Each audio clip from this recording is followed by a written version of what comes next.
Distinguidos profesores universitarios, reciban un cálido saludo.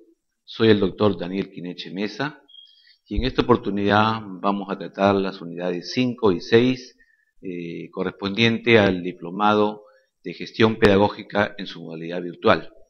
Las unidades 5 y 6 corresponden al módulo 3, didáctica universitaria. El tema principal es el aprendizaje basado en problemas y los materiales didácticos y el entorno virtual.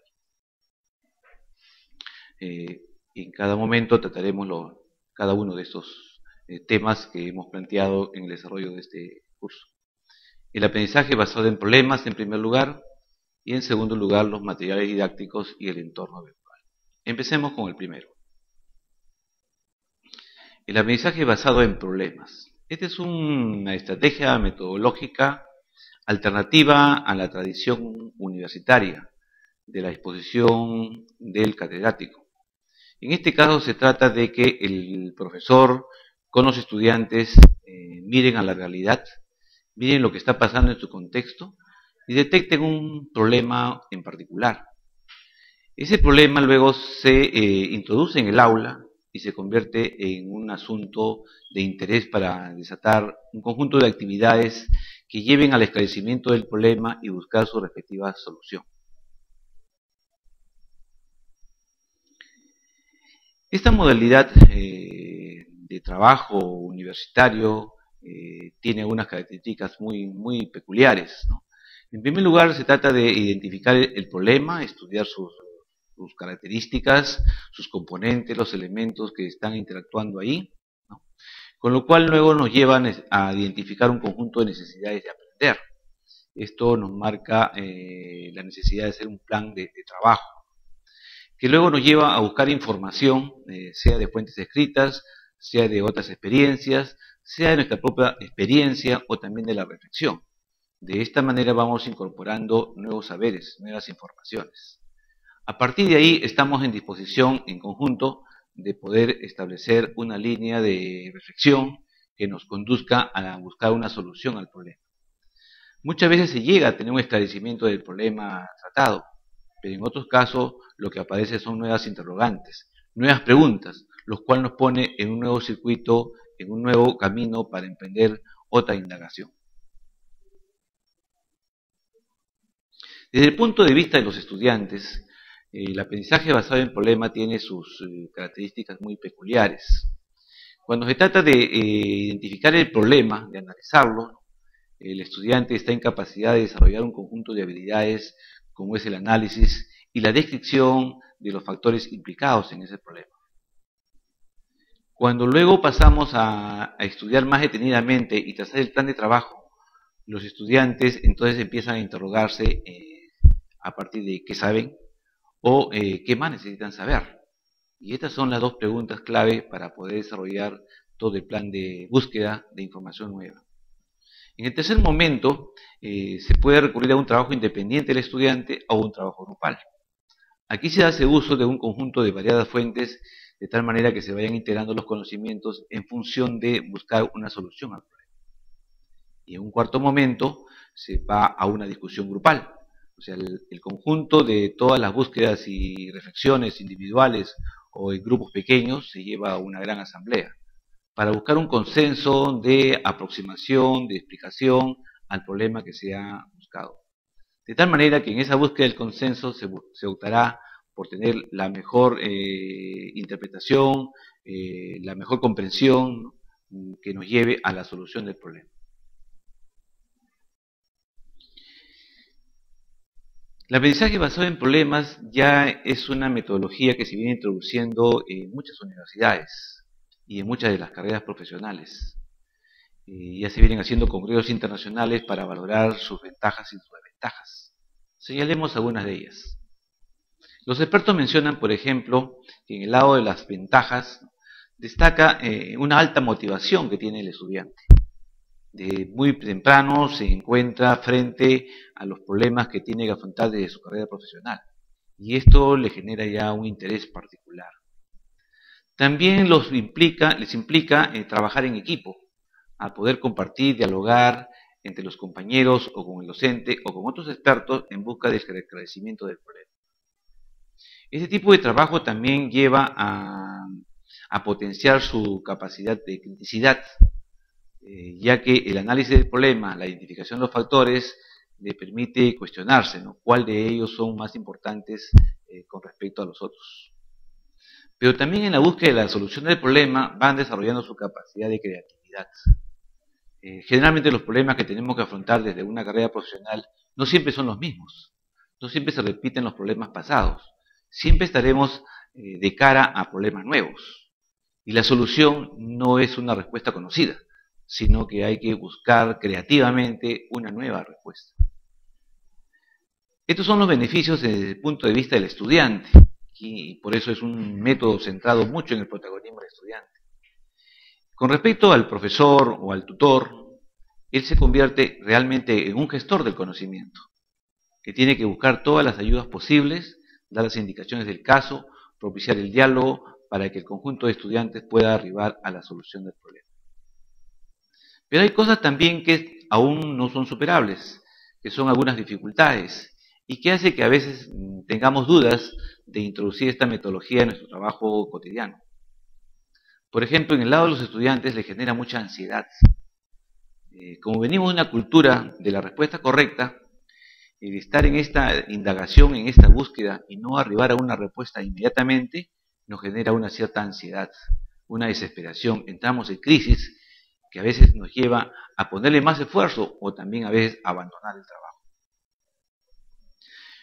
Como el abordamiento del problema implica un trabajo en grupo, una interacción con los otros, aquí también se pueden producir algunas dificultades.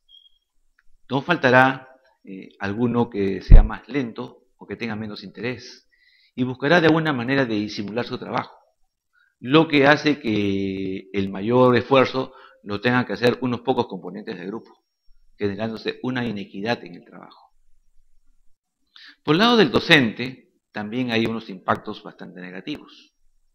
Lo primero que tiene que él es romper su paradigma de tener una excesiva confianza en los contenidos. Muchos de nosotros, profesores universitarios, tenemos una fe ciega en las disciplinas que impartimos y creemos que transmitiendo ese conocimiento será suficiente para que el alumno desarrolle destrezas, habilidades, su capacidad cognitiva y hasta valores. Pero este tipo de planteamiento metodológico nos pone en crisis este tipo de modelo y por lo tanto ahora tenemos que relativizar el poder de los contenidos y más bien propiciar otro tipo de habilidades, destrezas en los estudiantes. Como ya el profesor deja de ser el protagonista en el aula y por lo tanto no es el sabio, esto le genera una crisis también que impacta en su autoestima. El profesor se siente algo menos. Sin embargo, y esta es una de las razones por qué a veces uno no quiere dejar la impartición de los conocimientos. Y por el lado de la gestión universitaria también hay dificultades, porque hay que organizar de otra manera el currículum, hay que organizar los horarios de una manera más flexible, los ambientes de trabajo tienen que ser distintos, se requieren otro tipo de recursos y materiales, y todos estos elementos de alguna manera tiran en contra de que podamos implementar el aprendizaje basado en problemas en las aulas universitarias.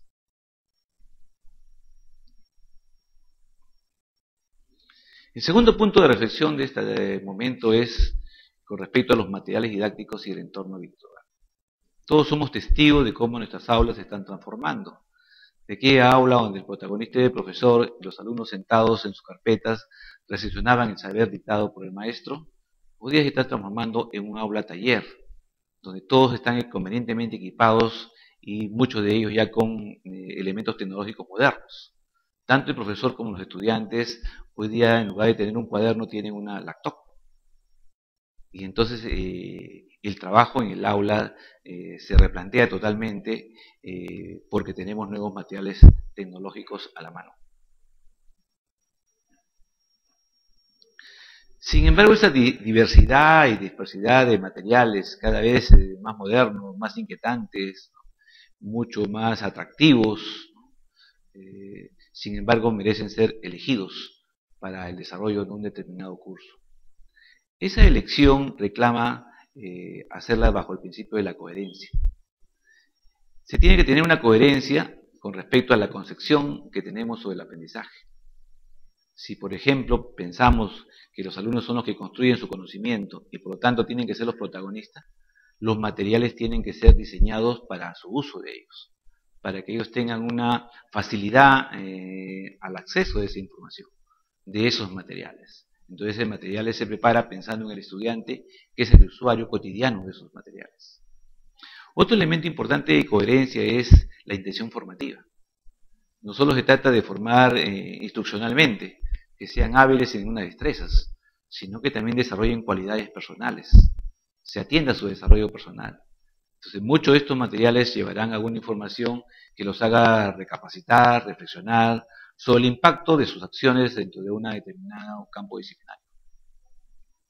Pero además, un tercer elemento de coherencia tiene que ser que los materiales respondan al contexto. El contexto en el sentido de que la forma como estás aprendiendo a resolver un problema tiene que tener como referencia lo que tienes tú en el medio ambiente o en el ambiente social en el cual estás inmerso. De ninguna manera podrás usar materiales muy sofisticados cuando en el entorno, el día que mañana vayas a trabajar, no lo vas a encontrar. Entonces tiene que haber una cierta coherencia, pero también con una cierta flexibilidad para dejar posibilidades a los cambios que puedan presentarse en cualquier momento. Los materiales didácticos se usan en cualquier momento de toda la secuencia didáctica. No hay un momento especial para usar los materiales didácticos. En esta matriz que les estamos mostrando, tenemos un par de ejes. El eje horizontal que va de la simplicidad a la complejidad y el eje vertical que va de la concreción a la abstracción. En este parámetro hemos graficado lo que sería una secuencia didáctica estándar. La fase inicial de exploración, nos estamos acercando de las cosas más conocidas, de las cosas más concretas, ¿no? A un momento en el que hay que asimilar nuevos conocimientos, nuevos conceptos, entonces vamos creciendo en complejidad y también en abstracción. Hasta el momento mismo que llegamos a la etapa de la estructuración de los conocimientos nuevos, lo que ocurre eso en el pensamiento de los estudiantes. En ese instante estamos entre mayor complejidad y mayor abstracción. Y por último, la aplicación de todo ese saber, de todo ese conocimiento, donde volvemos a la concreción, pero en una situación más compleja. En cada uno de estos pasos se usan materiales didácticos, cada uno orientado al propósito de cada uno de los pasos de esta determinada secuencia. Entonces, los materiales son posibles utilizarlos en cualquiera de estos momentos de una secuencia didáctica. Y hoy día, nuestras aulas se potencian más con el entorno virtual. El entorno virtual ya está presente en nuestras aulas. No necesariamente nuestro programa tendrá que ser de educación a distancia o virtual. Nuestras aulas presenciales también ya están dominadas, copadas por un entorno virtual. En este entorno tenemos que visualizar dos escenarios importantes. Lo que vemos, lo que se conoce como el entorno del conocimiento y el otro, el entorno de la colaboración. En el entorno del conocimiento hay una serie de recursos que nos permiten compartir información. Y esto lo podemos hacer individualmente. En una búsqueda sin espacio, sin tiempo, podemos acceder a un conjunto de información en función de lo que queremos resolver o de lo que queremos aprender. Aquí lo que está en juego es el nivel de información, los conocimientos. La experiencia del profesor guiará al estudiante para que sepa seleccionar cuáles son los materiales, ¿no? La información más conveniente, más apropiada, con mayor fundamento, que puede ser utilizada en el aprendizaje. Y el otro escenario es el escenario del entorno de la colaboración. Las tecnologías de información y comunicación también nos permiten una interacción con nuestros colegas, con nuestros estudiantes, muy cercanos del aula, con estudiantes de otras universidades, de otros años de estudios, con estudiantes de otras universidades en el extranjero, en países que hablan otros idiomas, otras lenguas. Entonces hay un enriquecimiento muy fuerte de lo que es el estilo de colaboración. Si quisiéramos resolver algo, por ejemplo, sobre la clonación, no bastará tener la información y compartir con los colegas que están en nuestra vecindad, sino que podemos recurrir vía las TIC a los propios especialistas, a los propios estudiosos del tema en otras instancias del mundo.